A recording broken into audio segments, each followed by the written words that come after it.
Devastating flooding in Buchanan County in far southwest Virginia. The governor declaring a state of emergency there, hoping to funnel assistance to the families most impacted. This as search and rescue crews from across the region rush to help search for dozens still unaccounted for. Ansley Daniel joins us live from Buchanan County. And Ansley, we've seen that footage from the air. All you can really say is just wow. These people dealing with a lot there. Almost hard to believe. What can you tell us? Absolutely. Dozens of homes here in Buchanan County are at a total loss. I'm actually here in Grundy, about 30 minutes away from the damage, because there is absolutely no cell service where this flooding happened. Now, people we spoke with tell us that the flood water rose several feet within a few hours last night. One man walked us through his mother-in-law's house that came completely off of its foundation. This was one time a real nice place.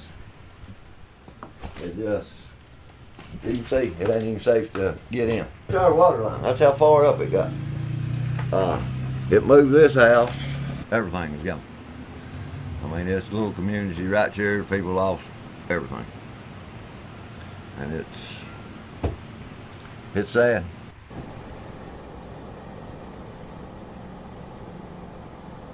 Several families have been displaced, and it will take several days to determine just how bad the damage is. But one family who lost their house last night told us that it was like a scene out of a horror movie.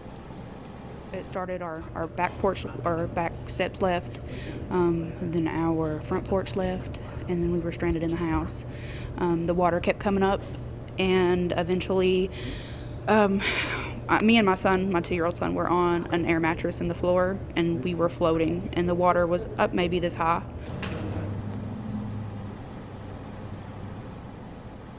The Heron family lives right off of Dismal Creek, where most of the flooding happened. Homes all around that area were marked by authorities to show what had already been walked through.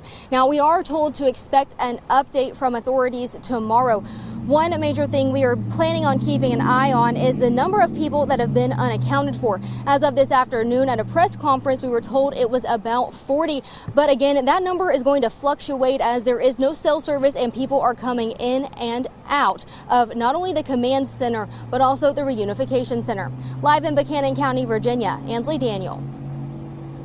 Ansley, thank you. Now, first responders from our area are some of those who will be helping out in Buchanan County. Kylie Kidd spoke with local authorities about what they expect to see when they get there. Kylie, I imagine they expect to see some devastation. What are they telling you, though?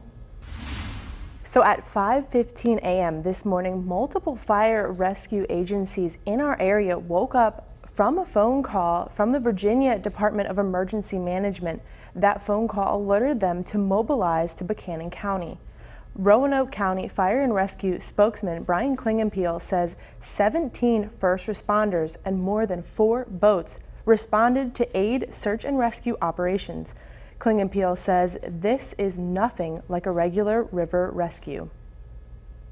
Crews are facing something very different that they haven't seen in training. Can have all kinds of hazards in it, from disease to sticks to sharp things to hazardous materials that have leaked into the flood water. And that's why we always encourage people to stay out of flood water. Along with Roanoke County, Roanoke City, Lynchburg, Bedford County, Pulaski County, and Blacksburg have all deployed rescue squads. In the absence of some first responders, Klingenpeel did want to remind the community that all stations here are still staffed up and ready to assist in an emergency. Live in studio, Kylie Kidd, WFXR News.